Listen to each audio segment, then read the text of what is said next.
Today's topic is dysfunctional families.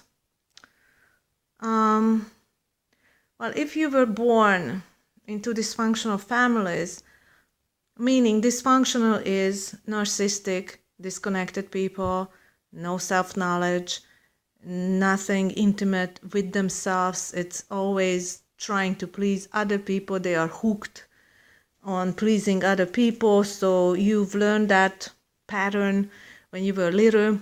You took care of others for them, and this became the theme of your whole life.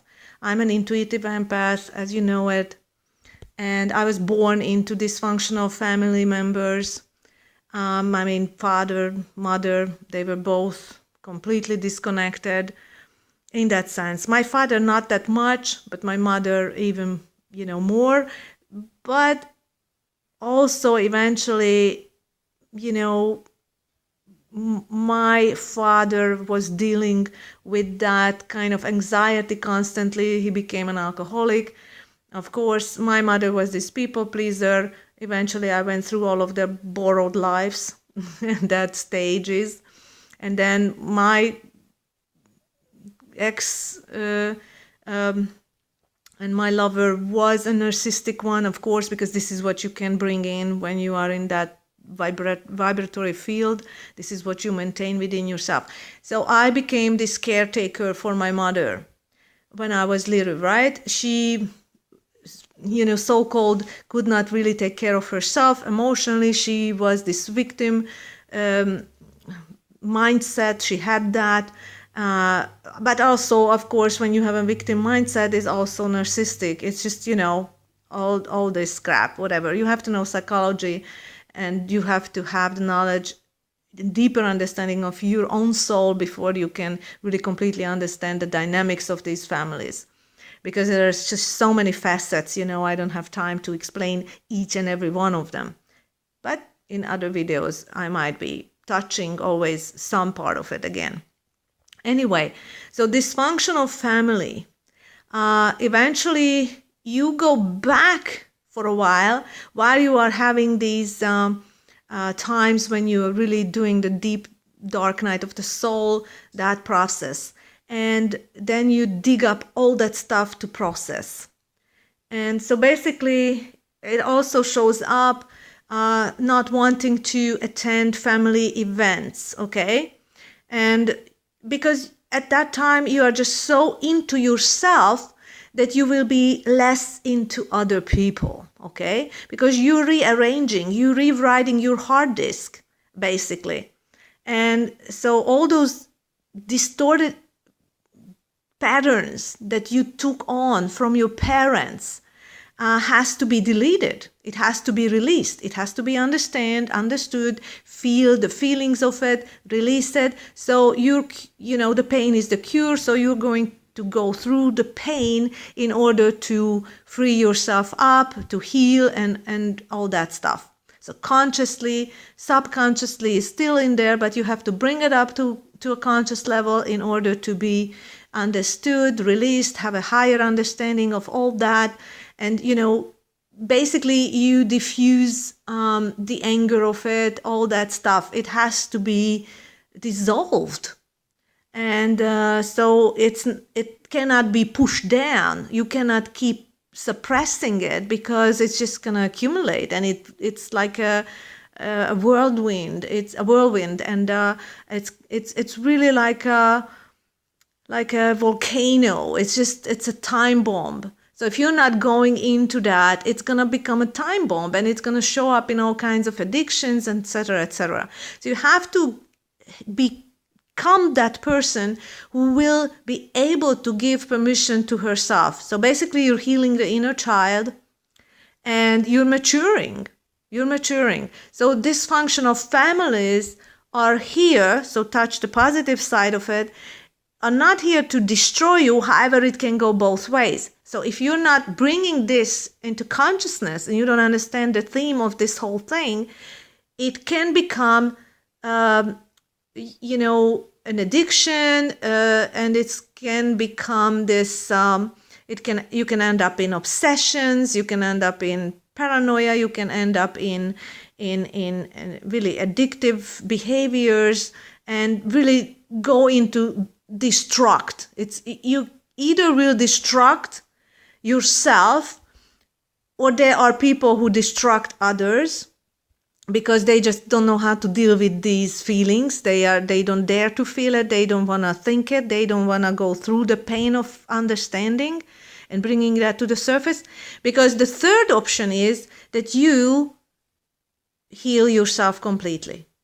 So you're either going to destroy yourself, destroy them, or you choose the third one, which is self-knowledge, which is really coming into more of your sanity.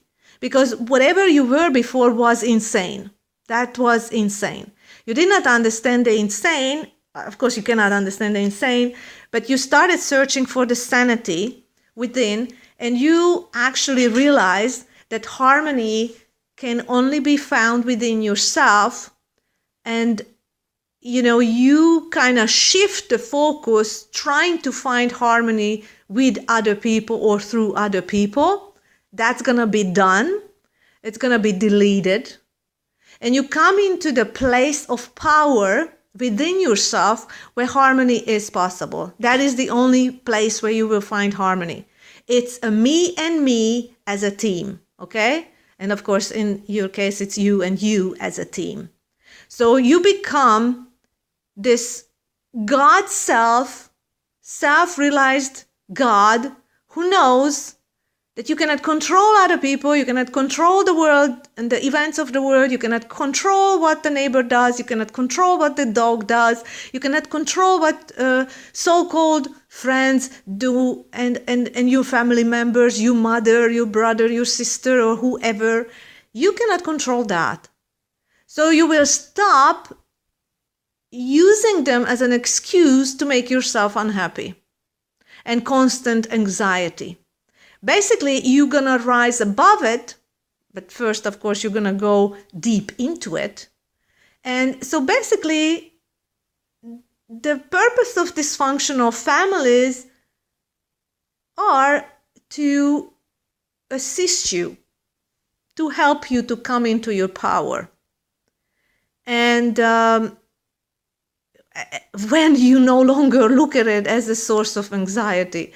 So this is basically what you have to shift within yourself, of course. It cannot be that they constantly a source of anxiety, anybody. Because, let's face it, during that time when you are really a deep soul diver, you are being a soul diver in that stage, at that stage, okay? You are a soul diver. And you need a lot of time and focus on yourself to be able to do that. This will be your main job. This will be your full-time job. And this is what we do. Like us, like me, for years, I have not been working for anyone or nothing. I am my full-time job. This is why I came. Then, of course, later on, once you come and came into your full power on earth, you're going to do something else. You will have this, whatever. It doesn't matter. Maybe you won't do anything at all. It doesn't matter. Maybe you're going to paint the whole life. Maybe it's just going to be just living your dream life. It does not matter. But right now and right then, when you are in the dark night of the soul, this is all your job is. You are going through. And all of those people who are really intuitive empath and they are really, really deep soul divers are doing this job. So if you have this very intense part and you wanna, and it's kind of like you're taking yourself out of circulation. It's like really, you don't get excited about the things that other people get excited about, all those who are still sleeping, who are still dysfunctional. I had a friend who said, how come that it's so easy for other people? I said, how do you know that it's easy for them? First of all, just because it looks like they're smiling on the street does not mean that they are not going through the same shit as you do or on a different level. So maybe they are sleepers. Maybe they're still thinking that the whole system is real and they are lost in it. And maybe you are at your last chapter on your journey, and maybe they did not even begin their first, as far as higher spiritual awakening happens for people, right? So it's like you don't know what they're going through. But that does not mean that you have to step on your own toes, not to step on the toes of others, okay? So you have to learn to make yourself a priority. This is what you do now. Because many of us were so long in this savior mentality, that savior complex, that savior role, this caretaker role, that eventually you're gonna delete that savior and caretaker role for others. And just today I spoke to a friend and said, well, I was beating myself up for even daring to feel that feeling within me against somebody. Well, the good news is, please give yourself a permission to feel those feelings. You are angry at somebody. I did not tell you to go with a chainsaw and cut their head off. I said in a constructive, safe environment of you being with yourself in your room or in your home or whatever. Do whatever you need to do. Yell it out, whatever. Just feel the feeling. Dare to be angry. Bring it all up. I mean, I had that I was angry at somebody, and I just started yelling, and I said everything I ever wanted to say to them. And I dared to feel those feelings. I brought it all up. I went in it all the way. And that was like, then it comes out, you live through it, and then it dissipates, it dissolves. This is what you need. You have to love your anger. For God's sake, you have to embrace your anger. You have to, because you have a lot of those unresolved anger in your body, and they are causing the disconnectedness from your vitality. So your organs suffer from that. Your mind, and it's constant anxiety. It's you keep coming back to that same loop of thoughts because there is still something which needs to be resolved, needs to be released, needs to be felt. So you've got to give permission. So dysfunctional families, and even any kind of so-called seemingly dysfunctional relationship outside of yourself. And outside of yourself, allow relationships to be dysfunctional. Please allow them. Allow yourself to take a break from people. Allow yourself to not see them. Allow yourself to release them. Allow yourself to not look for their company. Or when they look for your company, you don't feel like meeting them. Please allow yourself not meeting them. Allow yourself to be who you are in that moment. This whole thing, this whole processing is about that, which you had not allowed yourself to be. And you kept always, pushing and deny yourself in a moment, in those past moments. Now, please don't do that. That is why there are no promises. We don't make promises to people. I don't promise things to people. There is no promise because I don't know how I'm going to feel next week. I don't know how I'm going to evolve and grow, by the time they want a promise out of me. Or I had those times when I was like, people were writing to me and said, you have to put more videos up in Hungarian because you're putting videos up now in English and now you need to put it up in Hungarian. I don't feel like putting it up in Hungarian. Don't ask me why. Whatever it is, I don't want to know why. Maybe because I have to speak in English, and I have to, I have to be here for the whole world and not just for Hungarians. And Hungary does not mean much to me because in my cosmic identity. I no longer identify with the nationality that I was born into. I came into this incarnation, into this place, because this place is, beyond the iron curtain, and like it's something I have to do here. Of course, really sink into the deepest, stuff in the Eastern Bloc. There is a purpose behind it. I'm not asking why, of course I know, but it's not searching for stuff in that sense, because that is irrelevant now. It does not matter.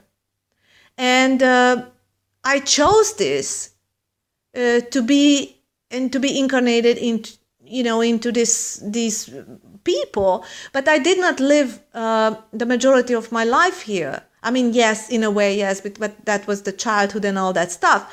But I was traveling so much for 22 years, and I will be traveling again so much, but it's not gonna be here. But right now I am here. There is a purpose, there is everything. But the relocation will happen.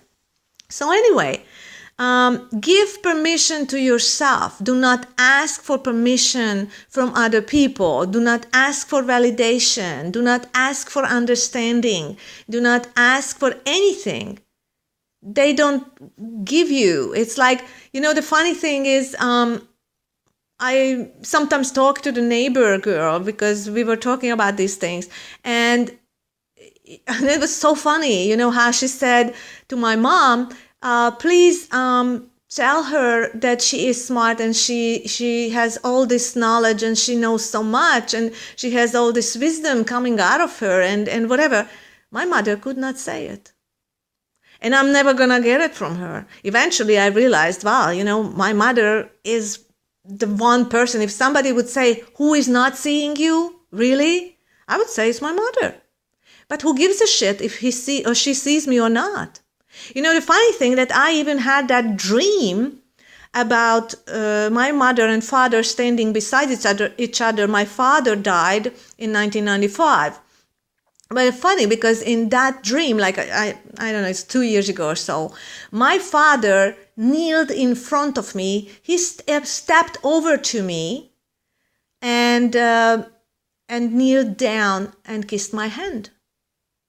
And because I'm actually doing I inherited the task, what he could not really finish up in a way. And he failed to finish up. And in that sense, my name has these meanings in there, but it doesn't matter. So he was also a portal, but still he went into self-destructive mode. So he drank himself to death, basically. So anyway, so he was the self-destructive mode. And many of us are here in these dysfunctional families because we are clearing ancestral lineage too, on both sides, right? Father, mother, and all that stuff. So you have to understand that there are just so many different facets and actually advantages for the purpose of spiritual growth in dysfunctional families that might not be seen by you at this moment, but I'm telling you, and because I've lived it, and really I'm the living proof of this, and I have so much more knowledge that, let's say, 12 or 13 years ago, and so much more understanding and wisdom, which I came to understand and see and live through these experiences, and then, of course, channel all the information from the Akash and all that. So it's just for you, for your information.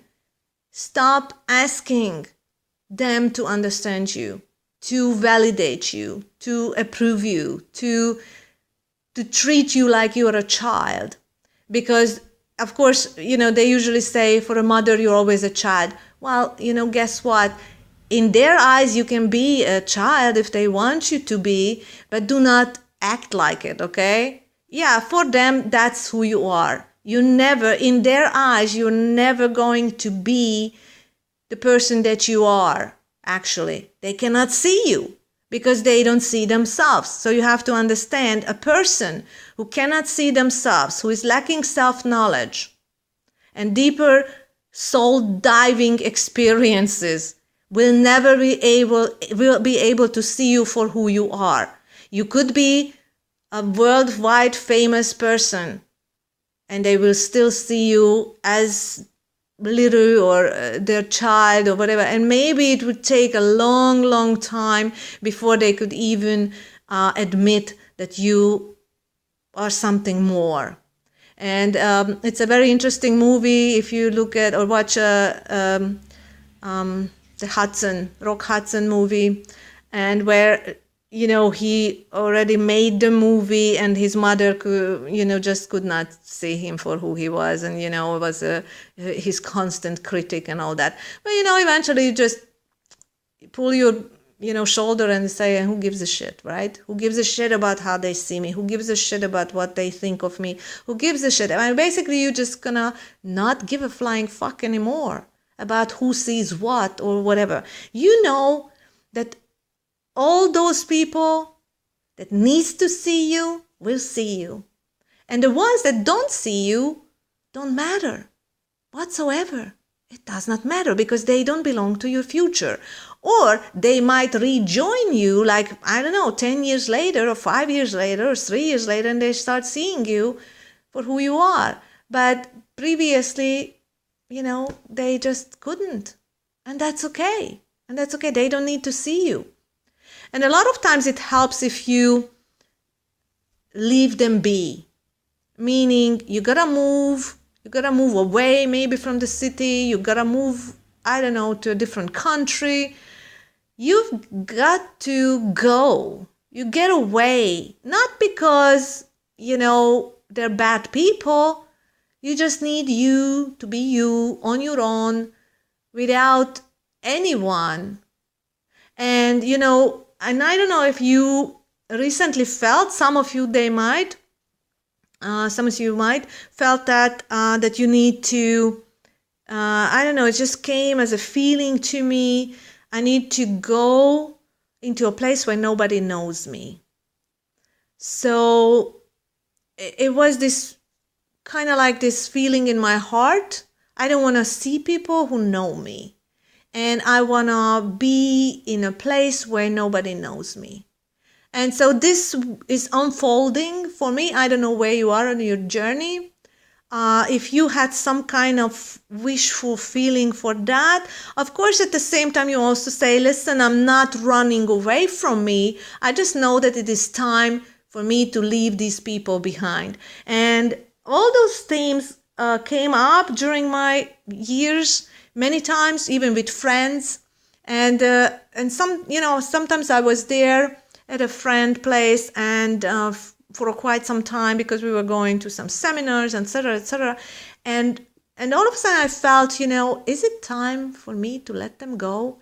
And now this is the theme that just came up. And so you need to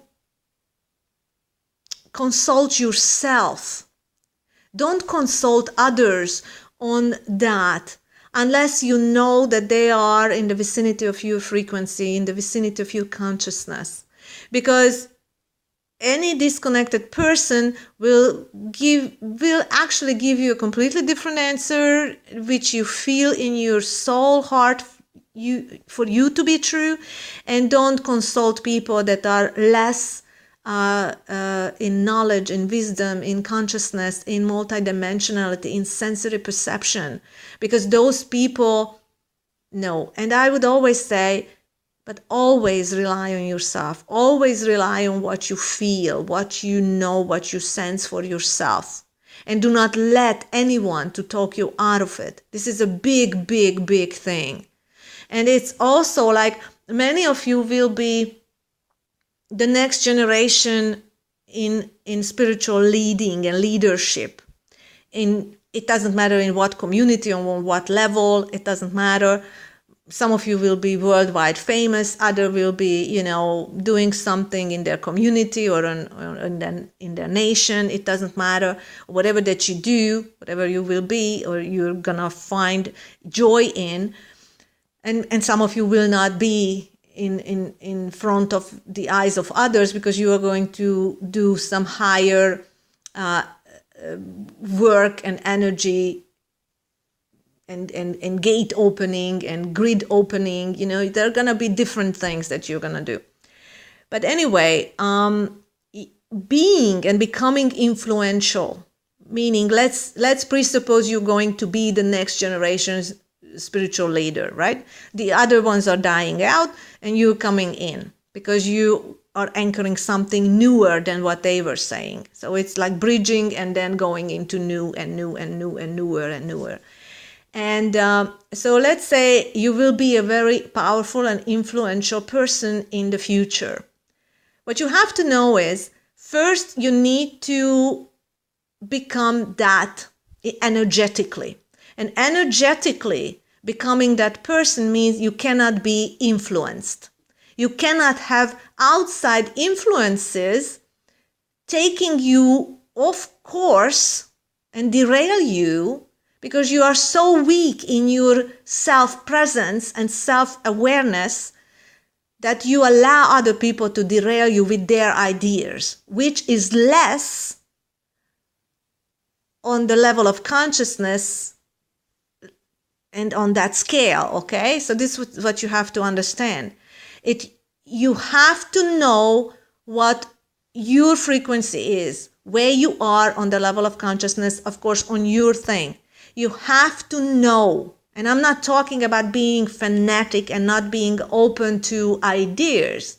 And you will be listening to those things, but you always have to know what's true for you, what feels best to you. And since you are multidimensional, but you might be working with people who are less in that sense, they don't sense as much, not on so many levels, it will be a different kind of decision making and a whole process of decision making for you than for people who are less connected to all those spheres and all those realms and all that area.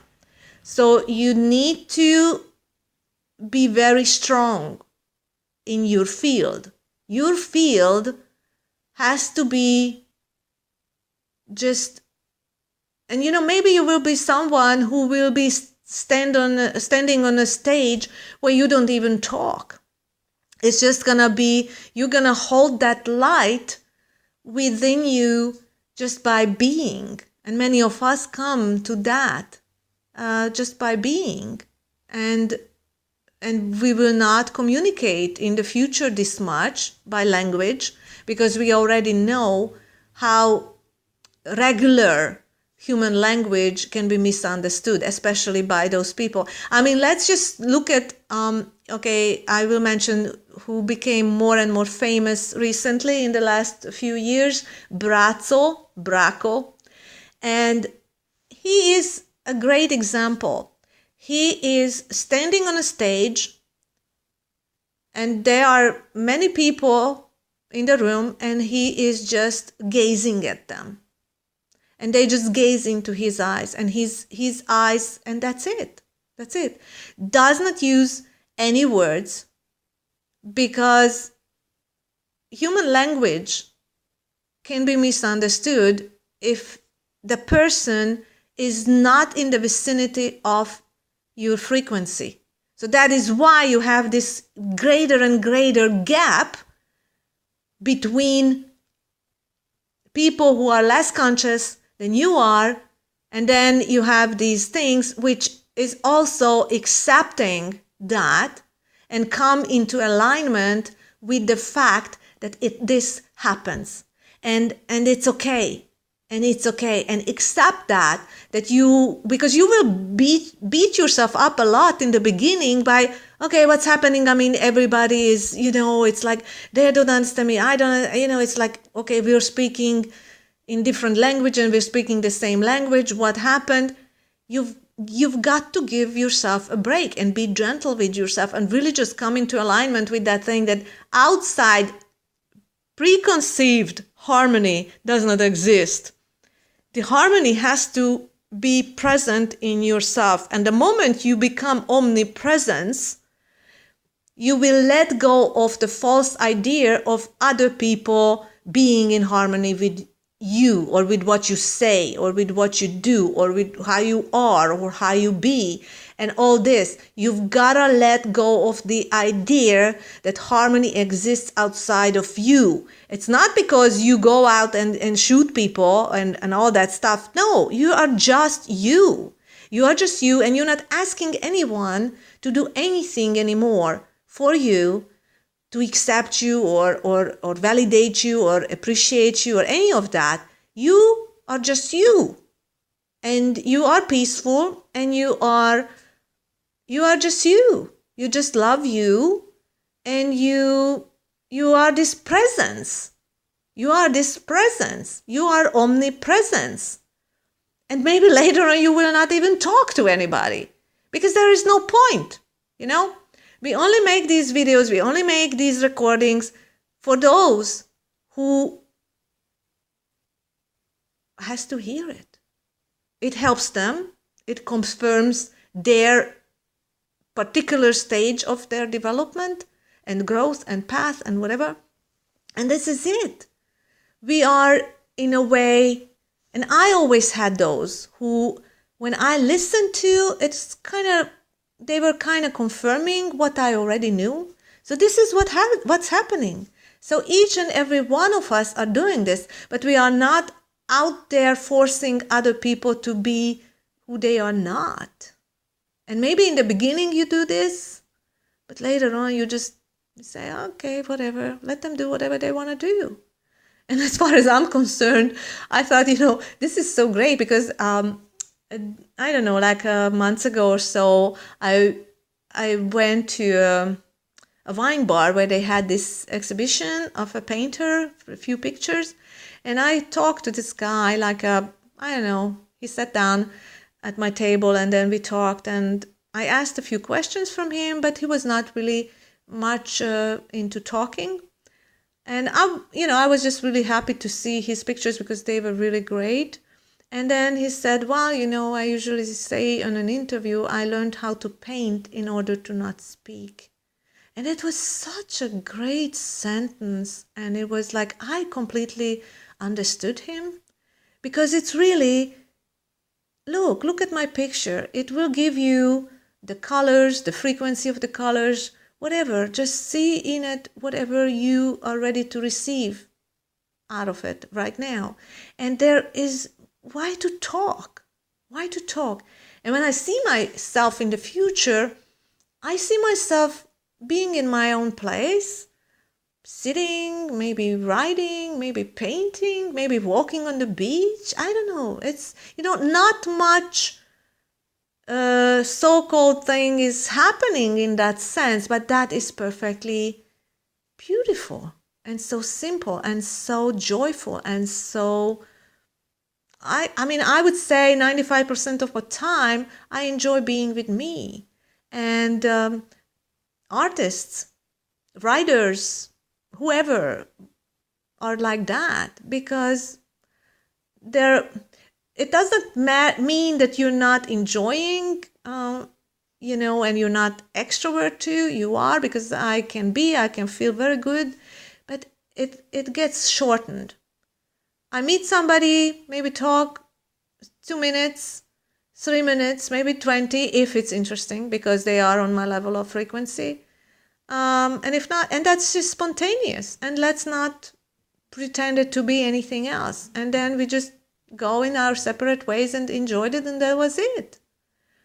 So we no longer want to hoard it. We don't want to keep it. We don't want to do nothing with that. It's just in this moment. It's just life becomes moment. moments, presence in the present, in the moment, in my own omnipresence. I'm enjoying this moment, but please don't try to keep me. Don't try to, I don't know, to make me promise anything for the future. I don't know. Maybe I feel like it, maybe I don't. And nowadays, you know what I do? I met somebody, we had a great conversation like a few weeks ago. She was great. She was an inspiration. I felt her energy was beautiful. It's just, like in that 20 minutes, we gave so much to each other. And then she said, okay, let's get together or whatever. And then after we left, I said to myself, it was it. That was it. The key swapping that had to happen happened. And there's nothing much to say. What for? It was good. And the funny thing, I met her later, like 2 weeks or 3 weeks later. She was coming into a coffee shop where I was sitting. And she was coming into the girl who works there. And we said hi. We were so happy to see each other. But that was it. We did not, as she got the message. And I think, you will not speak to people like this in meaning conversation, but when you feel that it was enough, you just say, thank you so much. It was a great experience, but I don't need more of it, because this was the only thing we were supposed to do in that sense. It happened naturally, that meeting, and we were key swapping with that person. And that was good enough. And it was great. And let's not torture it into something more, okay? Because it was just natural to me not to do it. I just felt it. And sensing will give you more than if you talk to people. You just sense. And I think we who are very high on that level, we actually feel it. And then we don't bother the other at all. We just respect each other's energy. We don't try to force each other into a relationship or friendship or whatever, ship, because I am the captain of my own ship and she is the captain of her own ship, and that's perfectly fine. So, well, we ended up with another relationship. But anyway, dysfunctional family or dysfunctional relationships or dysfunctional friendships or workships or whatever, cooperations or not, it's all fine. It's all fine. And it will put you into the seat and place of your own power. And this is the whole point. And once you understand that, it's going to be so much easier flowing and floating above it all. Okay? Well, thank you for listening, guys. I love you. Have fun. Bye.